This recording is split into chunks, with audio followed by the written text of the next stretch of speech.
ఉపా చట్టం దుర్వినియోగం అవుతుంది. రావణ్ వరుస అరెస్టులు చట్ట వ్యతిరేకంగా జరిగాయి. రావణ్ వ్యాఖ్యలు, వీడియోలను మేము సమర్థించడం లేదు. ఉపా చట్టం ఎవరి మీద పడితే వారిపై వినియోగించకూడదు. ప్రజా హక్కులు కాలరాసే పరిస్థితి ఈ చట్టం వల్ల వస్తుంది. అసలు ఇటువంటి కేసుల్లో ఉపా చట్టం ఎందుకు అమలు చేయాలి?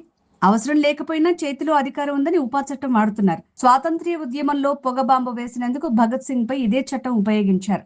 మనకు స్వాతంత్ర్యం వచ్చిన తర్వాత అవే బ్రిటిష్ చట్టాలను మనం అనుసరించాం. తర్వాత టాడా చట్టం తెచ్చి ఒక్కో చోట ఒక్కో విధంగా వాడారు. అది కూడా దుర్వినియోగం కావటం ప్రజల్లో వ్యతిరేకత కారణంగా పివి నరసింహారావు హయాంలో టాడా చట్టాన్ని రద్దు చేశారు. బీజేపీ వచ్చాక ఉగ్రవాద నిరోధక చట్టం పోటా అని తెచ్చింది. 2004లో కాంగ్రెస్ వచ్చాక ఈ పోటా చట్టాన్ని రద్దు చేసింది. 2014లో బీజేపీ అధికారంలోకి వచ్చాక ఈ ఉపా చట్టాన్ని బాగా వాడింది. ఎవరైనా గట్టిగా నోరెత్తితే ఆ చట్టం ప్రయోగించారు. వరవర్రావు నేటికి ముంబై నుంచి హైదరాబాద్ వచ్చే పరిస్థితి లేదు. మావోయిస్టులు, కమ్యూనిస్టులు, క్యాపిటలిస్టులను మేము గౌరవిస్తాం, వారి హక్కులను సమర్థిస్తాం. రావణ్ పై ఉగ్రవాద చట్టం కింద కేసు నమోదు చేయటం కరెక్ట్ కాదు. రిమాండ్ రిపోర్టులో పెట్టిన అంశాలు కోర్టులో నిలబడవు. ఈరోజు యుఏపిఏ అంటే అన్లాఫుల్ యాక్టివిటీస్ ప్రివెన్షన్ యాక్ట్ దుర్వినియోగం అవుతుంది అనేది మా ఉద్దేశం. దానికి సంబంధించి దానికి నేపథ్యంగా తక్షణ నేపథ్యంగా ఉన్నటువంటి రావణ్ వరుస అరెస్టుల గురించి, అలాగే సందర్భం వచ్చింది కాబట్టి, ఎప్పటి నుంచో అనుకుంటున్నాం, సందర్భం వచ్చింది కాబట్టి ముఖ్యంగా సోషల్ మీడియాలో జరుగుతున్నటువంటి ప్రాక్సీ యుద్ధాలు, పరోక్ష యుద్ధాల గురించి, వాటి వల్ల సమాజానికి జరుగుతున్న నష్టం గురించి ప్రజల్ని ఆలోచింపజేసేలాగా 4 విషయాలు చర్చించాలి అని చెప్పి మీడియా సమావేశం ఏర్పాటు చేశాం. ముందుగా శ్రీనివాస్ రెడ్డి గారు, మా సెంటర్ ఫర్ లిబర్టీ సెక్రటరీ, వారిని మాట్లాడవలసిందిగా కోరుతున్నాను. ఏంటంటే ప్రతి వ్యక్తి జీవితంలోకి రాజకీయ వ్యవస్థలు ఎంతవరకు ప్రభావితం చేయాలి అనేవి మనం బ్రిటిష్ కాలం నుంచి ఏర్పరచుకున్న చట్టాలు. ఎట్లా అయితే వాళ్ళు 1,00,000 మంది 35 కోట్ల భారతీయుల్ని కంట్రోల్ చేయడానికి ఎన్ని విధాల చట్టాలు ప్రయోగించాలి, వీళ్ళు ఎదగనివ్వకుండా చేయడానికి అనేవి ఇంకా మనకేం పెద్ద మార్పులు ఏమీ రాలేదు. ఎందుకంటే కేసు గ్రావిటీని బట్టి కోర్టులలో తీర్పులు వచ్చేదాకా వీళ్ళ విలువైన సమయం మొత్తం వృధా అవుతుంది. అది ఇప్పుడు ఏ ప్రభుత్వం అయినా కానీ కొంతమంది వ్యక్తుల్ని దుర్మార్గులుగా, సొసైటీకి యాంటీ సోషల్ ఎలిమెంట్స్లో ముద్ర వేసి ఒక 5 ఏళ్ళు కాలం గడిపేసి వాళ్ళ రిమాండ్ల పేరుతోటి ఫస్ట్ ప్రైమా ఫేసీతో వీళ్ళకున్న అభియోగాలన్నీ కోర్టులో విచారణ దాకా తీసుకెళ్లే లోపు ఈ 5 ఏళ్ళు వృధా అయిన తర్వాత పార్టీ మారంగానే అతను మళ్ళీ ప్రజా పోరాట నాయకుడిగా మళ్ళీ చూపిస్తున్నారు. ఇదంతా ఏంటంటే ఆపోజిట్ పార్టీస్ కానీ రూలింగ్ పార్టీస్ కానీ ఏవైనా ఈ ప్రభుత్వాన్ని నడపడం ఇంతే, మేము ప్రజలకు సర్వీస్ చేసేదానికంటే కూడా వీటి మీదే ఎక్కువ ఇంపార్టెన్స్ చూపిస్తున్నాం అనేది టోటల్ సొసైటీ కూడా వీటి వల్ల ఎఫెక్ట్ అవుతుంది. ఎందుకంటే ప్రజలకు కూడా బ్యాక్గ్రౌండ్లో ఏం జరుగుతుంది అనేది, అసలు గవర్నమెంట్ మనకి ఏం చేయాలి అనేది మర్చిపోయి వీటి మీదే సోషల్ మీడియా కావచ్చు, వార్తాపత్రికలు కావచ్చు, ఇంకోటి వీటి వల్లే బాగా ఎఫెక్ట్ అవుతున్నారు ప్రజలు. అసలు ఈ ప్రభుత్వం ఎటుపోతుంది అనేది. తర్వాత వ్యక్తిగత జీవితంలోకి ఎంతవరకు ప్రభుత్వం ప్రవేశించవచ్చు అనేది ఫండమెంటల్ రైట్స్ కానీ డ్యూటీస్ కానీ ఇవన్నీ మనకు ఆల్రెడీ చిన్నప్పటి నుంచి స్కూళ్ళలో చదువుకున్నవి అయినప్పటికీ కూడా మనకి అస్మదీయులు అనుకున్న వాళ్ళు ఎంత నేర చరిత్ర కలిగిన వాళ్ళైనా, ఎన్ని ఆధారాలు ఉన్నా కానీ వాళ్ళని పెండింగ్లో పెట్టి చివరిదాకా నడిపించడం, అస్మదీయులు అనుకున్న వాళ్ళకి మాత్రం ఎక్కడ సందు దొరుకుతుందా ఇరికిద్దాం అనేటటువంటి ధోరణిలోనే 2 ప్రభుత్వాలు అట్లనే చేస్తున్నాయి. మేజర్ ప్రైమరీ పార్టీస్ 2 మన ఆంధ్రాలో రన్నింగ్ అయ్యేవి కూడా. సో వీటి మీద మనకు నెక్స్ట్ చక్రవర్తి గారు కొంచెం చెప్తారు. థ్యాంక్ యూ శ్రీనివాస్ రెడ్డి గారు. మనకి చట్టంలో బూతు మాటలు మాట్లాడితే, ఒక వ్యక్తిని దూషిస్తే, బూతులు తిడితే ఏ సెక్షన్ కింద శిక్షార్హుడు అవుతాడు అనేది మన దగ్గర క్లియర్గా ఉంది. అది ఇప్పుడు బిఎన్ఎస్ సెక్షన్ 352, అంతకుముందు ఐపీసీలో 504 అని ఉండేది. అదేంటంటే ఇంటెన్షనల్లీ ఇన్సల్టింగ్, కావాలని చెప్పి ఒకళ్ళని అవమానపరిచే రకంగా బూతులు మాట్లాడడం. కాకపోతే దానికి శిక్ష, మ్యాక్సిమం శిక్ష 2 సంవత్సరాలు. అది నాన్ బెయిలబుల్, అది bailable case. Non cognisable case. అంటే మీరు పోలీస్ స్టేషన్కి వెళ్తే ఎఫ్ఐఆర్ రాయలేరు. మీరు పాత సిఆర్పిసి 200 సిఆర్పిసి కింద, లేకపోతే ఇప్పుడు దాన్ని ఎంత 223 బిఎన్ఎస్ఎస్ కింద ఒక మ్యాజిస్ట్రేట్ కోర్టుకి వెళ్ళి మీరు ఒక అర్జీ పెడితే అందులో వాస్తవాలు చూసి వాళ్ళు పర్మిషన్ ఇస్తే అప్పుడు పోలీసులు దాని మీద ఒక ఎఫ్ఐఆర్ రిజిస్టర్ చేసి దాన్ని ఇన్వెస్టిగేట్ చేయొచ్చు. అది కూడా బెయిలబుల్ కేసు. అక్యూజ్డ్ వచ్చి బెయిల్ సమర్పిస్తే మ్యాజిస్ట్రేట్ బెయిల్ ఇవ్వాలి. కానీ విచారణ చేయదగినటువంటి కేసే. అంటే బూతులు తిడితే ఊరుకుని కూర్చోవాలా అంటే ఊరుకోక్కర్లా. బూతులు తిడితే మ్యాజిస్ట్రేట్ కోర్టుకి వెళ్ళి ప్రైవేట్ కేసు వేయండి. ఖచ్చితంగా దాని మీద విచారణ జరుగుతుంది. శిక్షలు కూడా పడతాయి. ఎక్కడికి పోతాయి? అంత రికార్డు మీదే ఉంది కదా. అలాగే మతాలను కించపరిచేలాగా ఎవరైనా మాట్లాడితే ఊరుకోవచ్చా అని అంటారు. ఏమాత్రం ఊరుకోవాల్సినటువంటి అవసరం లేదు. ఎవరైనా సరే మతాన్ని కించపరిచే రకంగా మాట్లాడితే దానికి కూడా క్లియర్గా సెక్షన్ ఉంది. ఇప్పుడు బిఎన్ఎస్లో 299, పాత ఐపీసీలో 295A అనే సెక్షన్. అది కూడా promoting insult to religion are religious beliefs with intent to outrage religious feelings. దానికి కూడా శిక్ష 3 సంవత్సరాలు.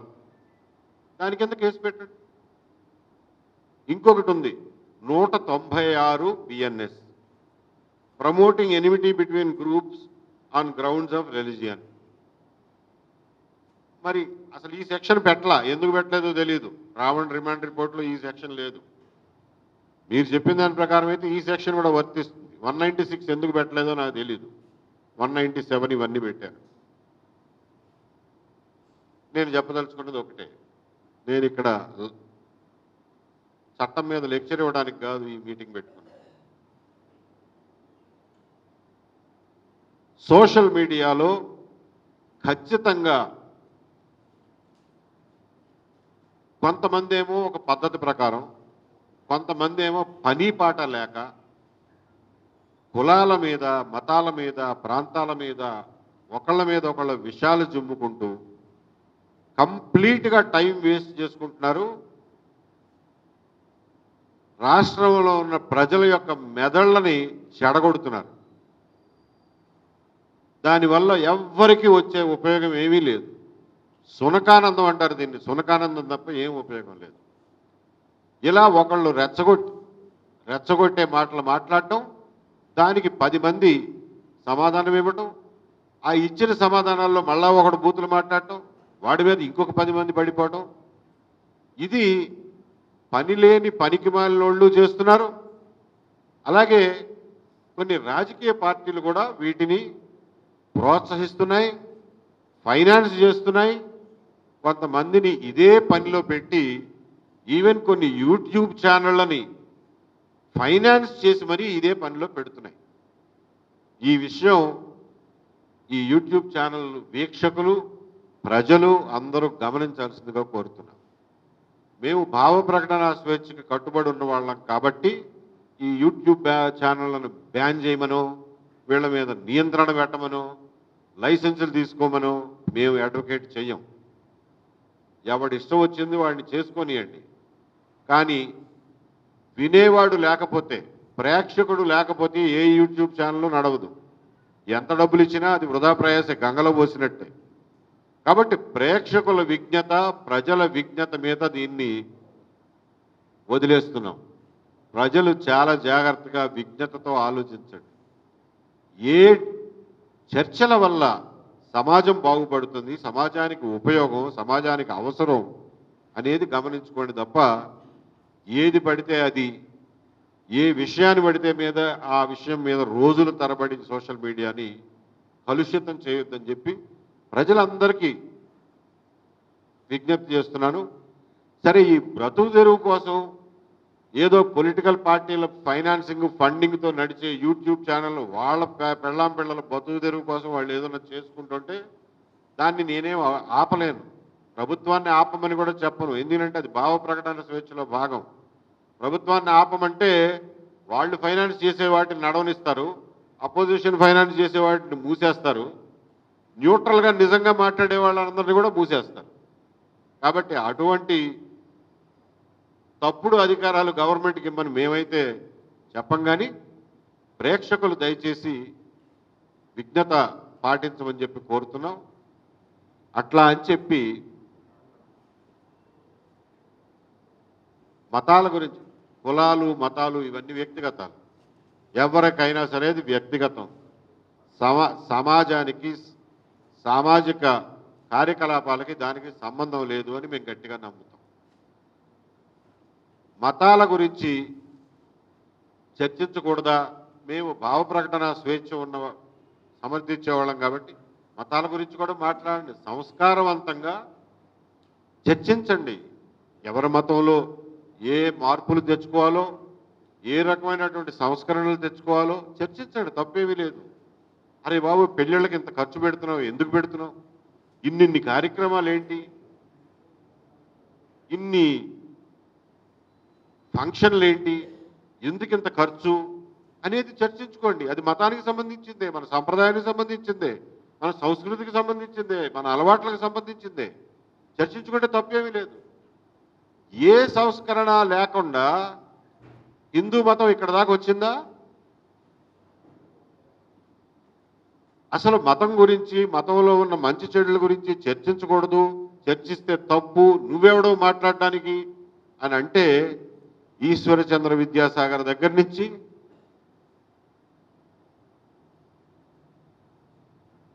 రామకృష్ణ పరమహంస దగ్గర నుంచి,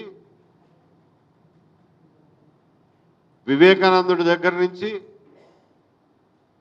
గురజాడ అప్పారావు దగ్గర నుంచి, కందుకూరి వీరేశలింగం దగ్గర నుంచి, నార్ల వెంకటేశ్వరరావు దగ్గర నుంచి, రంగనాయకమ్మ దగ్గర నుంచి, త్రిపురనేని రామస్వామి చౌదరి దగ్గర నుంచి, వీళ్ళందరూ నోళ్లు మూయించితే మనం ఇక్కడ వరకు వచ్చేవాళ్ళమా? ఈ మాత్రమైనా సంస్కరించబడేవాళ్ళమా? బాల్య వివాహాలని, సతీ సహగమనాలని దాటుకుని ఇక్కడ దాకా వచ్చేవాళ్ళమా? మా మతం గురించి నువ్వెవడో మాట్లాడడానికి, మా మతాన్ని విమర్శిస్తే సనాతనం డామ్ డూమ్ అని అంటే అవన్నీ ఆగేవా? ఆ దురాచారాలన్నీ ఆగేవా? ఎవరి మీద పెడతావు? యూఏపీఏ. నక్సలైట్లే నిజమైన దేశభక్తులు అన్న వాళ్ళ మీద యూఏపీఏ పెడతావా? చేగువేరా బొమ్మని ఆటోల వెనకాల టీషర్ట్ల మీద, క్యాప్ల మీద పెట్టుకునే వాళ్ళ మీద యూఏపీఏ పెడతావా? రామాయణ కల్పవృక్షం రాసిన విశ్వనాథ సత్యనారాయణ మీద పెడతావా? రామాయణ విశ్వవృక్షం రాసిన రంగనాయకం మీద పెడతావా? బాంబును చూసి బెంబేలు పెడితే అది ఎప్పుడు నీ గుండెల్లోనే పేలుతుందిరా అన్న అలిశెట్టి ప్రభాకర్ మీద యూఏపీఏ పెడతావా? నక్సలైట్లకు వెసులుబాటు కలిగిస్తామని చెప్పి వాళ్ళ మీద ఉన్న నిషేధాన్ని తొలగించిన చెన్నారెడ్డి మీద పెడతావా? నక్సలైట్లు చర్చలకు ఆహ్వానిస్తున్నామని చెప్పి 2004లో ఎలక్షన్ ప్రామిస్ చేసి చర్చలకు ఆహ్వానించి సీజ్ ఫైర్ చేసి వాళ్ళతో కొన్ని రోజులు వాళ్ళకు కొంత వెసులుబాటు ఇచ్చినటువంటి వైఎస్ రాజశేఖర రెడ్డి గారి మీద యూఏపీఏ పెడతావా? మళ్ళా తిరిగి వాళ్ళ మీద నిషేధం విధించినటువంటి అదే రాజశేఖర రెడ్డి గారి మీద పెడతావా? ఎంతమంది మీద పెడతావు నువ్వు యూఏపీఏ కేసు? నక్సలైట్ల గురించి మాట్లాడితేనే యూఏపీఏ కేసు పెడతావా?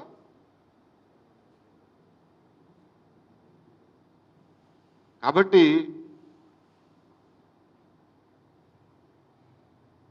శంభుక వధ రాసినటువంటి త్రిపురనేని రామస్వామి మీద పెడతావా? నువ్వు సీత జోస్యం, నరకంలో హరిశ్చంద్రుడు రాసిన నార్ల వెంకటేశ్వరరావు మీద పెడతావా? దేవాలయాల మీద బూతు బొమ్మలు ఎందుకు అని రాసిన తాపీ ధర్మారావు మీద పెడతావా ఇవాళ యూఏపీఏ కేసు? ఏ సంస్కర్తల మీద పెడతావు? ఎవడో మాట్లాడకపోతే ఎలా సంస్కరించబడతాం? ఏ మతమైనా, ఏ ధర్మమైనా, ఏ ఆచారమైనా, ఏ సంప్రదాయమైనా, ఏ దుర్మార్గమైనా ఎలా సంస్కరించబడుతుంది? చర్చ లేకుండా ఎలా సంస్కరించబడుతుంది?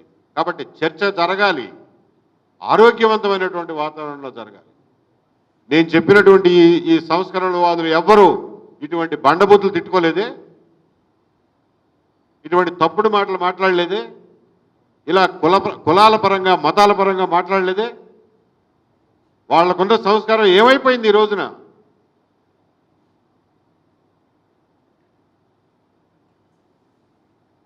ప్రపంచంలోనూ ఎన్నో విశిష్టతలు ఉన్నటువంటి తెలుగు భాష ఈ రోజున బూతులకు ఎందుకు పరిమితం అవుతోంది?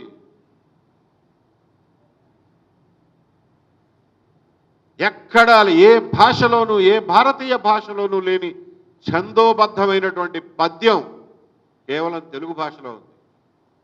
అష్టావధానం, శతావధానం కేవలం తెలుగు భాషలో ఉంది. ఇన్ని విశిష్టతలు ఉన్న తెలుగు భాషలో ఉన్న తీయదనాన్ని మర్చిపోయి, సంస్కారవంతమైనటువంటి భాష మర్చిపోయి, ఒక్కొక్కళ్ళు లకారాలకి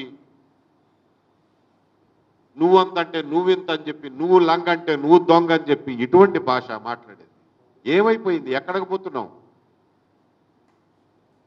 దీన్ని సంస్కరించుకోవాల్సినటువంటి అవసరం ఉంది. ఇది సంస్కరించబడాలంటే చర్చ జరగాలి. రావణ్ తప్పు చేస్తే, రావణ్ ఇది నువ్వు తప్పు చేశావు, ఈ లైన్ దాటావు అని చెప్పగలగాలి. అంతే తప్ప యుఏపిఏ కేసులు పెట్టి చర్చని, ఆలోచనల్ని, మేధస్సుని, మాటని భయభ్రాంతులకు గురి చేయటం ఈ రాష్ట్రానికి మంచిది కాదు, మన సమాజానికి హితవు కాదు. కాబట్టి ఇటువంటి దుర్వినియోగాల్ని ఆపు చేయండి అని చెప్పి సవినయంగా ఈ ప్రభుత్వానికి మనవి చేస్తూ, ఇలాగే గనక యుఏపిఏ దుర్వినియోగం ముందు ముందు జరిగితే తీవ్రమైనటువంటి ప్రజా ప్రతిఘటన కూడా ఎదురవుతుంది. రంగనాయకమ్మ గారిని అకారణంగా అర్ధరాత్రి పోలీస్ స్టేషన్కి పిలిస్తే ఎలా అయితే నిరసించామో, నినదించామో, ప్రతిఘటించామో, పోరాడామో, అటువంటి పోరాటాలే మళ్ళీ మీరు కూడా చూడాల్సి ఉంటుంది. కాబట్టి అక్కడ దాకా తెచ్చుకోవద్దు అని చెప్పి విజ్ఞప్తి చేస్తున్నాం. మీడియా మిత్రులు అందరూ కూడా ఈ విషయంలో మీ వృత్తి ధర్మాన్ని, మీ బాధ్యతల్ని ఎరిగి మరి సరైనటువంటి మార్గదర్శనం చేయండి. మీడియాకు కూడా సరైనటువంటి దారిలో మీడియాను నడిపించండి అని చెప్పి తెలియజేస్తున్నాం. Questions are welcome. బూతులు తిడితే చెప్పాను కదా, మేజిస్ట్రేట్ దగ్గరికి వెళ్ళాలి, ఫైల్ చేయాలి, ఆయన పర్మిషన్ ఇస్తేనే పోలీసులు ఇన్వెస్టిగేట్ చేస్తారు. మహా అయితే 2 ఏళ్ల జైలు శిక్ష పడుతుంది. కానీ కేసే కదా, వాడు బతికున్న నాళ్ళు ఉంటుంది కదా కేసు వాడి మీద. ఓపిక పట్టండి. మనం ఒక ఆధునిక ఆంధ్రప్రదేశ్ని నిర్మించుకోవడానికి కూర్చున్నామా, ఒక ఆఫ్ఘనిస్తాన్ని నిర్మించుకోవడానికి కూర్చున్నామా? లెటస్ ముందు దాన్ని డిసైడ్ చేసుకుందాం రండి. ఒక ఆధునిక ఆంధ్రప్రదేశ్ అనేది చట్టాల మీద ఆధారపడి, చట్టబద్ధ పాలన మీద ఆధారపడి నిర్మితం అవుతుందా, లేకపోతే ఎమోషన్స్ మీద, మన ట్రైబల్ ఇన్స్టింక్ట్స్ మీద, ప్రైమోర్డియల్ ఇన్స్టింక్ట్స్ మీద వాడు ఆమెను అన్నాడా, పదండి పట్టి కొడదాం, చంపేద్దాం అనేటటువంటి భావావేశాల మీద మీకు ఒక మంచి సమాజం నిర్మితం అవుతుంది? ఆధునిక సమాజంలో బతకాలంటే కొన్ని ఇబ్బందులను కూడా ఎదురు చూడాలి. ఆధునిక సమాజంలో బతకాలంటే ట్రాఫిక్ సమస్యలను ఎదుర్కోవాలి. ట్రాఫిక్ లేకుండా ఉండే ప్రపంచం ఎలా అయితే ఉండదో, ఎవరు ఏ తప్పు చేయకుండా, మన ఎవడు ఏ మాట అనకుండా ఉండే సమాజం ఉండదు. అందులో ఉన్న వెసులుబాట్లను ఉపయోగించుకుంటూ, చట్టాన్ని ఉపయోగించుకుంటూ బతకడం నేర్చుకోవాలి. మనం డిఫమేషన్ కేసు చాలా రోజులు పడుతుంది కాబట్టి నేను అసలు కేసే వేయనంటే ఎట్లా?